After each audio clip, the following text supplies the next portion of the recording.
Good morning all of you. Upon micro teaching के ऊपर चर्चा कर रहे हैं और लगातार यह देख रहे हैं कि कैसे हम शिक्षण को प्रभावी बनाएं, क्योंकि प्रत्येक शिक्षक उद्देश्य प्राप्त करना चाहता है शिक्षण के, और उस उद्देश्य प्राप्ति के लिए आवश्यक है कि वह अपना शिक्षण कार्य सफलतापूर्वक करे और प्रभावी करे। इसके लिए आवश्यक है कि कुछ तकनीकों का उपयोग करें, जिसमें एक तकनीक है माइक्रो टीचिंग।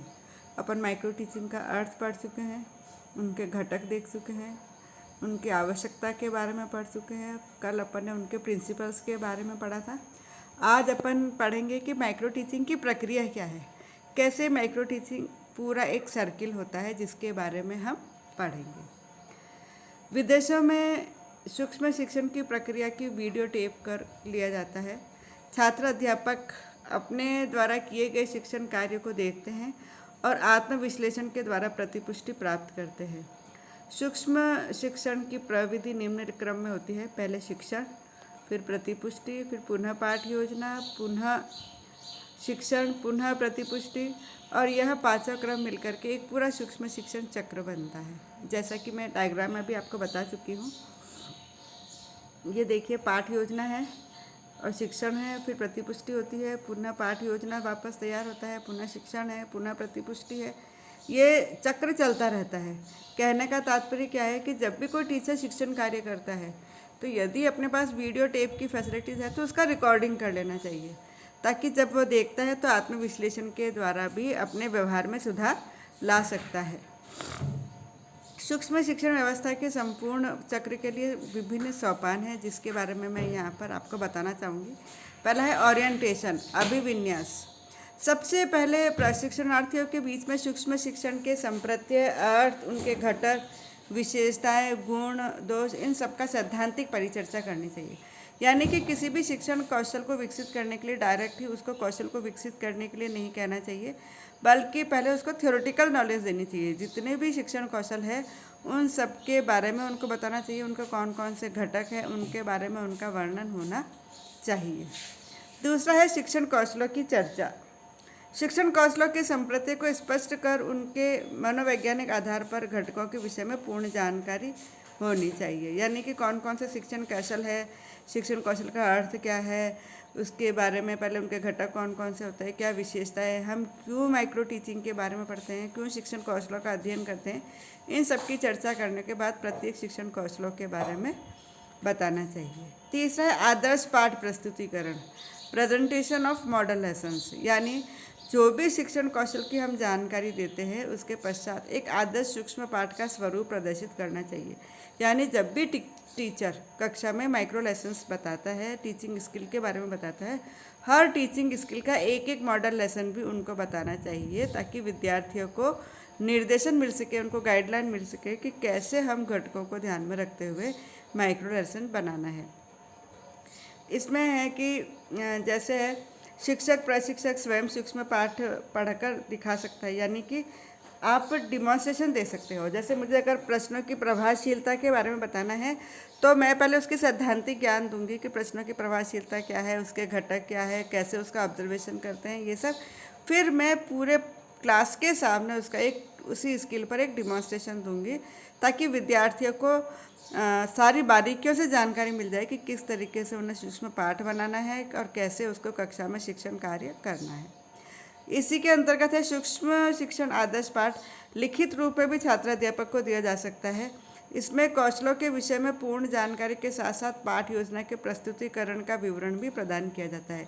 यानी कि आप उनको नोट्स भी दे सकते हो कि ये प्रश्नों की प्रभावशीलता है, क्या मतलब होता है, इसके कौन कौन से घटक हैं, और इन घटकों को ध्यान में रखते हुए कैसे हम पाठ योजना बनाते हैं और कैसे शिक्षण कार्य करते हैं। इसी के अंतर्गत है आदर्श पाठ वीडियो टेप कर रिकॉर्ड कर टीवी पर भी दिखाया जा सकता है। अपन टीवी पर दिखा सकते हैं, क्योंकि कोई ज़रूर नहीं है कि प्रत्येक शिक्षक पूर्ण रूप से सही पढ़ाए। कई बार ऐसा होता है जब हम पढ़ाते हैं तो कुछ कमियां रह जाती है टीचर में भी, तो टीचर का भी इवैल्यूएशन हो जाता है। जब वो कक्षा में पढ़ाता है, उसका वीडियो टेप करके जब वो देखता है तो उसे भी पता लग जाता है, उसको भी फीडबैक मिल जाता है कि उसमें क्या क्या कमियाँ रही है। और आदर्श पाठ को साधारण टेप रिकॉर्डर पर भी टेप करके प्रशिक्षणार्थियों को सुनाया जा सकता है। जैसे कई बार अपन क्या करते हैं, गाना रिकॉर्ड करके फिर जब वापस सुनते हैं तो अपने को लगता है अरे अपन ने यहाँ पे ये राग ले लिया, अपन ने यहाँ आलाप छोड़ दिया। यानी जो भी इसमें कमियाँ होती है वो कमियाँ हमको सुन करके भी पता लग सकती है। तो कहने का तात्पर्य है कि संपूर्ण रूप से एक आदर्श पाठ का प्रस्तुतिकरण भी होना चाहिए। चौथा है पाठ निरीक्षण एवं समालोचना। जब शिक्षण कार्य हो जाता है, पाठ पढ़ाता है, तो एक मतलब आदर्श पाठ का प्रस्तुतिकरण के पश्चात उनको बताया जाना चाहिए कि कैसे लेसन का ऑब्जर्वेशन करना है और कैसे उसका समालोचना करनी है। आदर्श पाठ के प्रदर्शन और समालोचना करने की विधि छात्राध्यापक को विस्तृत रूप से बताई जानी चाहिए। पाठ की समालोचना करने के लिए प्रत्येक छात्राध्यापक को प्रत्येक शिक्षण कौशल के लिए अलग अलग अवलोकन प्रपत्र होता है। जैसे जितने घटक होते हैं उस घटक के सामने 0, 1, 2, 3, 4, 5 लिखा हुआ होता है। आप हर क्वेश्चन में उसकी रेटिंग करते हैं कि क्या उस घटक का प्रयोग हुआ है अथवा नहीं। तो कैसे ऑब्जर्वेशन शेड्यूल भरना है ये भी थ्योरेटिकल रूप से एक बार विद्यार्थियों को बता देना चाहिए और कैसे उसकी समालोचना करनी है। कई बार क्या होता है कि बच्चे नासमझ होते हैं तो जानबूझ के नहीं भी कमियाँ होती है फिर भी उसको कमी निकालने का प्रयास करते हैं, इसलिए ताकि कक्षा में उसको थोड़ा नीचा दिखाया जाए। जैसे बच्चों में ये प्रवृत्ति होती है तो हमें उन प्रवृत्ति को दूर करने का प्रयास करना चाहिए और उन्हें प्रोत्साहित करना चाहिए कि नहीं, हमें समालोचना करनी है, हमें आलोचना नहीं करनी है, हमें उसकी अच्छाई भी बतानी है और हमें उसकी कमियाँ भी बतानी है। सभी विद्यार्थियों के लिए समान रूप से ऐसा होना चाहिए। फिर है सूक्ष्म पाठ शिक्षण पाठ योजना। जब आपने उसको सैद्धांतिक रूप से जानकारी दे दी, सब कुछ उसको घटक वटक बता दिया, अब आप प्रत्येक स्किल के लिए कैसे सूक्ष्म शिक्षण की पाठ योजना तैयार करनी है उसके बारे में बताया जाना चाहिए। अध्यापक किसी एक शिक्षण कौशल और पाठ्य वस्तु की इकाई पर सूक्ष्म पाठ को निर्मित करता है। फिर नेक्स्ट है शिक्षण स्तर यानी टीचिंग सेशन। जब पूरा पाठ योजना बना लेता है तो छात्र अध्यापक अपनी पाठ योजना के आधार पर कक्षा में 5-10 विद्यार्थियों के सामने मतलब अपने सहपाठियों के सामने शिक्षण करता है, पाठ पढ़ाता है और छात्र अध्यापक द्वारा दिए गए पाठ को वीडियो टेप या साधारण कैसेट द्वारा टेप कर लिया जाता है। जहाँ पर उनकी व्यवस्था नहीं है तो वहाँ पर शिक्षक, प्रशिक्षक या प्रशिक्षणार्थियों के द्वारा भी अवलोकन किया जाता है। इसके साथ साथ पर्यवेक्षक भी होता है जो कि उसका अवलोकन करता है। ठीक है, जैसे ही शिक्षण खत्म होता है तो उसके बाद होता है प्रतिपुष्टि, यानी प्रत्येक छात्र अध्यापक को व्यक्तिशः प्रतिपुष्टि प्रदान की जानी चाहिए। प्रतिपुष्टि के लिए सामान्यतः 6 मिनट का समय दिया जाता है। प्रतिपुष्टि सही दी जानी चाहिए, आवश्यक है ताकि छात्र अध्यापक तत्काल ही अपने व्यवहार में परिवर्तन कर सके और उसमें सुधार कर सके।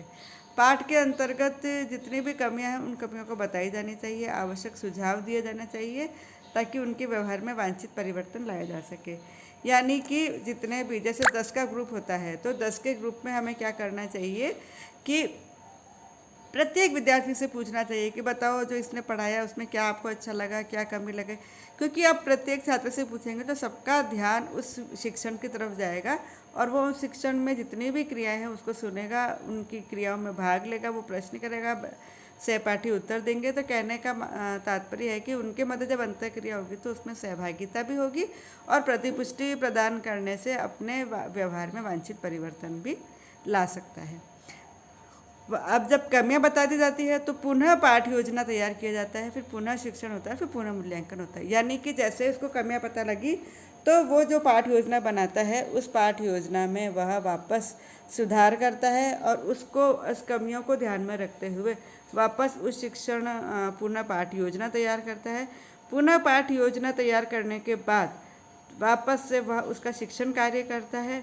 जैसे ही वो शिक्षण कार्य करता है फिर पुनः प्रतिपुष्टि दी जाती है और पुनः प्रतिपुष्टि में यदि थोड़ा बहुत कुछ कमी रह जाती है तो वापस विद्यार्थी उसमें सुधार करता है।